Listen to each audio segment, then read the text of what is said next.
Sorry ass DJ.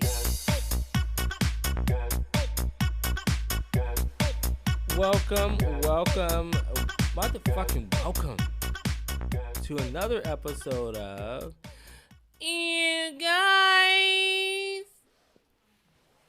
Thank you guys for stopping in and taking a listen to my fucking tacky shit that I talk about. Today we are talking about. Oh wait, Britney.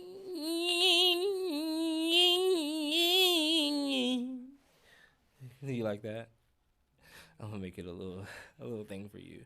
I'm gonna save that sound bit and just keep playing it for you. You're gonna love it, Britney.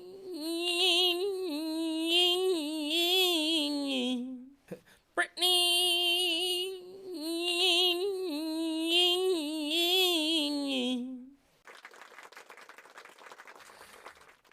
We're talking about the time I dated a minister. Well, not dated.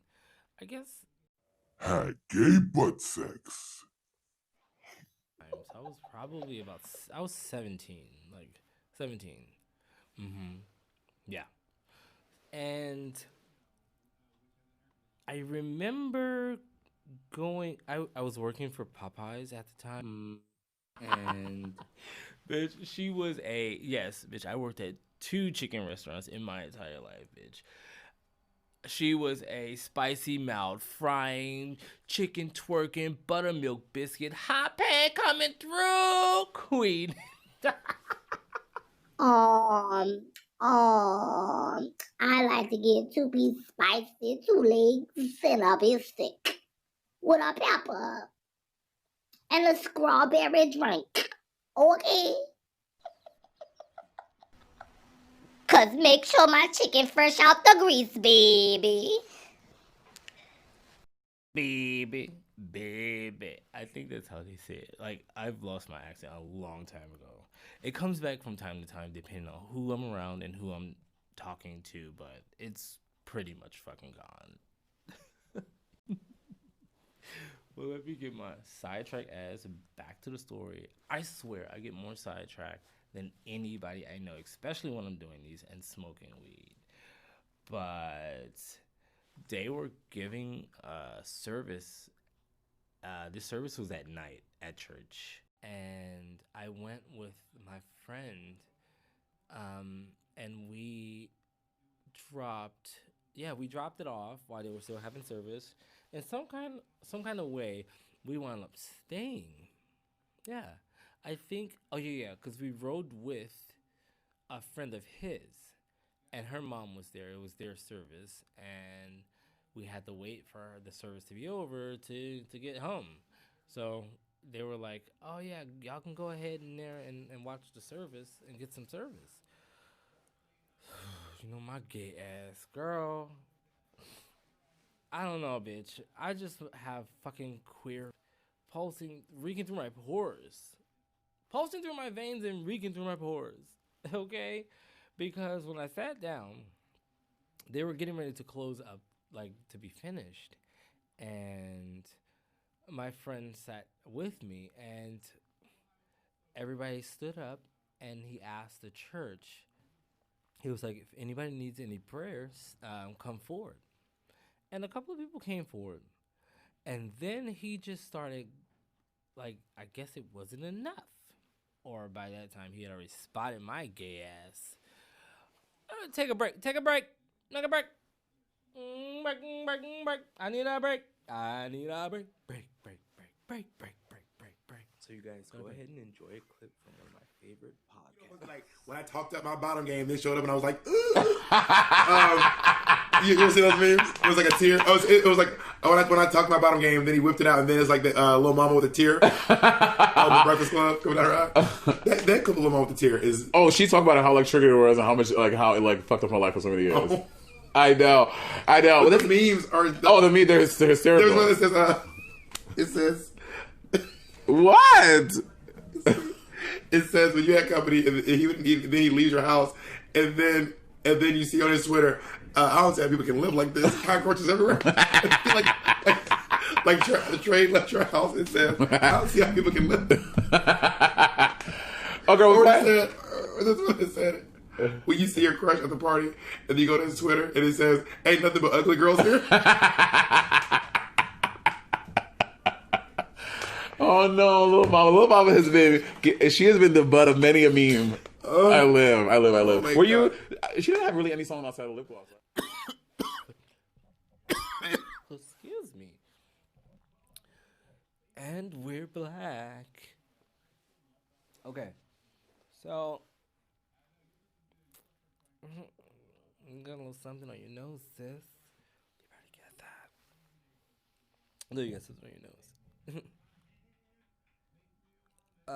I'm listening to fucking sibling rivalry in the background. I don't know if is that too loud? Can you hear that? I'm always listening to sibling rivalry. It's like my favorite fucking podcast. I listen to it every Wednesday. I have listened to every fucking episode, all the seasons. I'm like tracking down content to watch from these two now. Like, girl, I just found Bob's. Today there was an episode.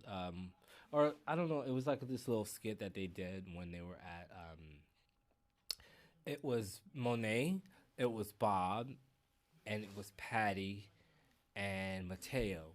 And they were eating a lasagna that Patty made.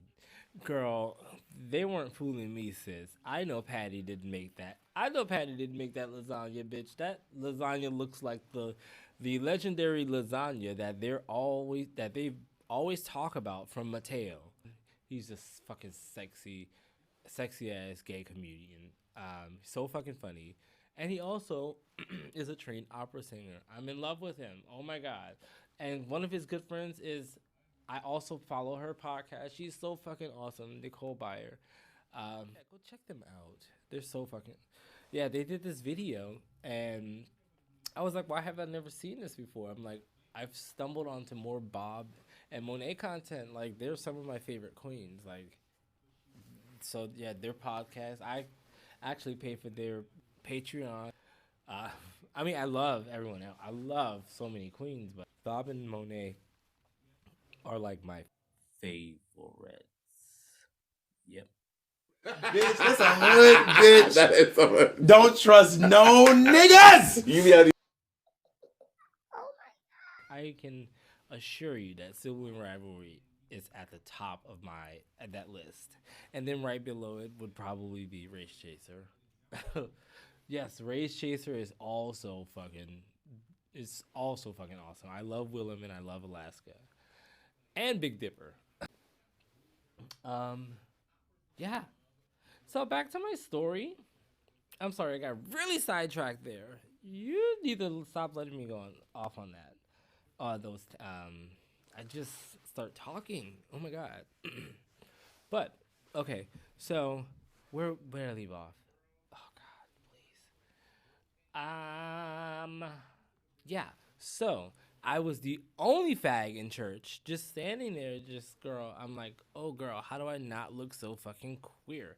How do I not look so gay? Because I feel like, you know how they always say, like, what you feel the truth in, like your energy is gonna, like, it's I feel like it's like I knew it was gonna happen. I just knew it. I had never met this man in my life. Never met him.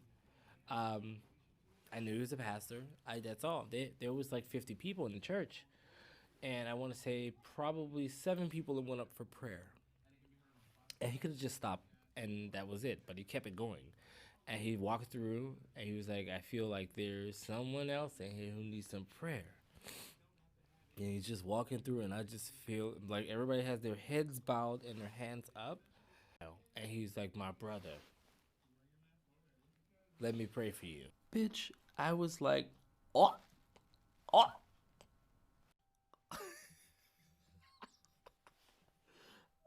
Like, bitch, you know, like when you're in school and the teacher calls on you and you didn't even raise your hand. I'm like, bitch, man, I didn't even have my hand raised.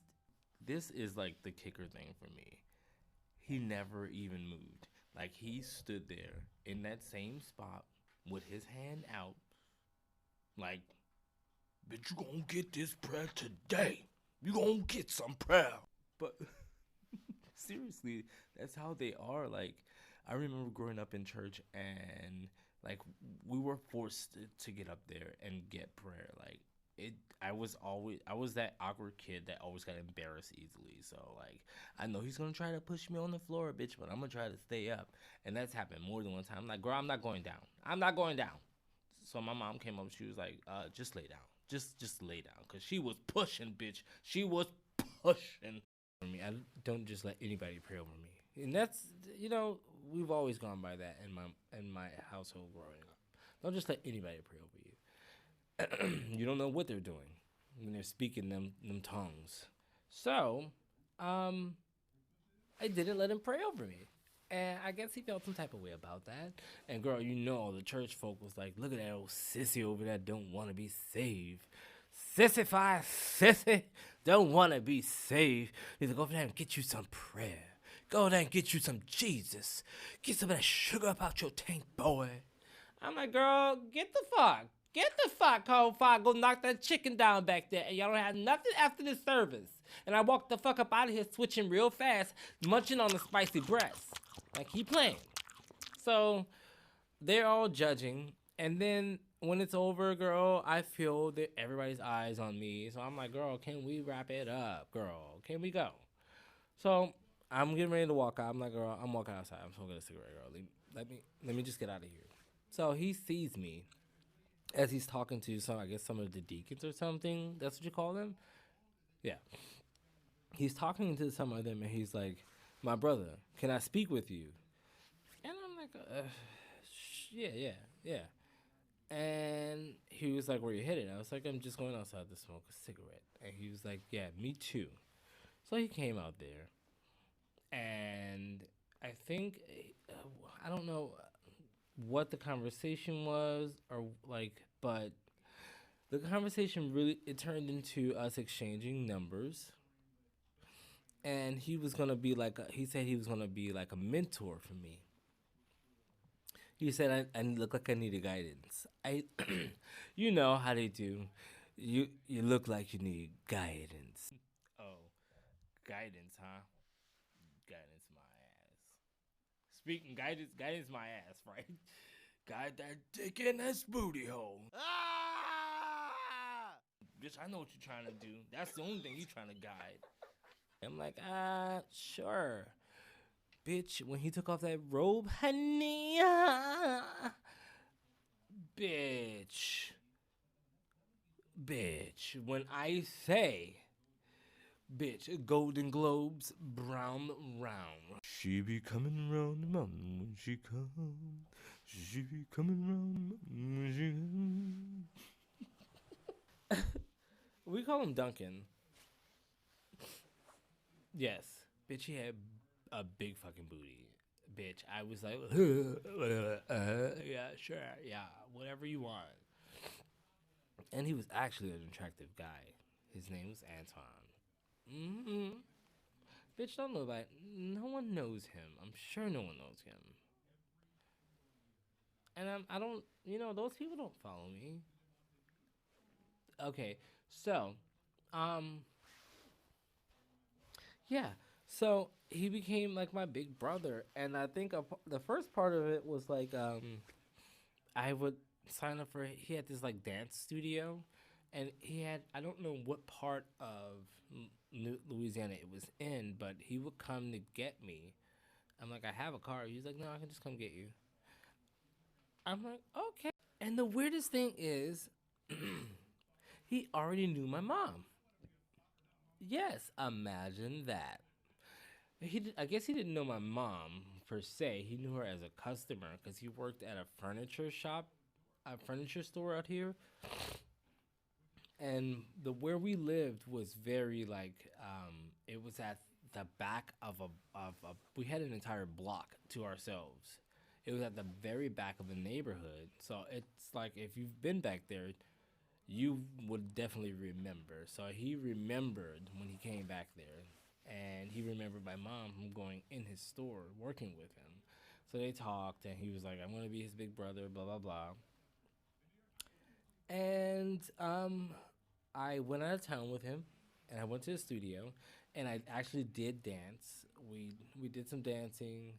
I had a lot of fun, and it was actually pretty cool. Like after that, we went to grab a bite, and we stopped at a. He wanted to stop at a gym for a workout, so yeah, I go to this gym out here with him. It's this like private gym. It's a small gym, and we work out, and then we get ready to. He goes to the hot tub. He was like, you should always like put some heat on your muscles after you're done working out. So he had already been back there, but bitch, I saw his underwear on the floor. Bitch, he was fully naked in the fucking hot tub. I kept mine on. She was nervous, bitch. Girl, oh my god, bitch. Girl, I saw his penis. I saw that dick, bitch. I saw that dick. But at that time, girl, she wasn't into like sucking dick, girl. No, ma'am. I'm like, girl, I don't know. I'm like, I don't know if I suck dick or not. I'm not sure. I was only 17, but I know for a fact I liked his butt. Oh my god, it was so big. Okay. So when he got out of the hot tub, I full on saw that ass, bitch. It was nice because he put a towel around himself. He didn't put his underwear back on though. So we went to the room to give him the massage. He lay down, and at first he had the towel on, and then 5 minutes into the massage, he's like telling me what to do because I'm only 17. I don't know how to massage. I'm like, you're like, bitch, you look good. God damn, bitch, you look good. And then he got up and took the towel off, lay back down on his stomach. Bitch, that booty. Whoa. My God. I swear, it was crazy. And then he asked, like, bitch, I'm just sitting there massaging this man's booty. This is a man of God, a man of the Lord. This is a man of God. Let me play with his booty. Just think about that. It's a good booty. That was a blessed booty. So I'm like, okay, I'm sure this is gay, but I don't know. He asked me to come around to his shoulder, so I went around to the front, and he's laying face down on a table. And I go to the front of him, and I'm massaging his shoulders from above his head. And he puts his hand behind my calves and start massaging my calves. And then pulls my towel off, pulls my underwear down, and starts sucking my dick.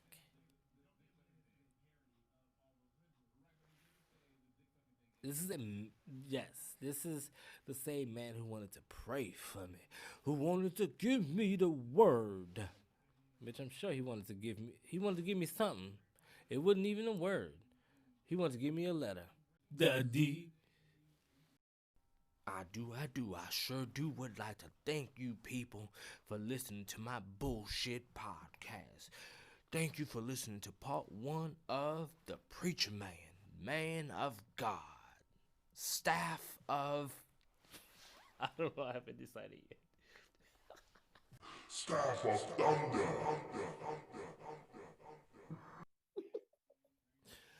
Thanks again.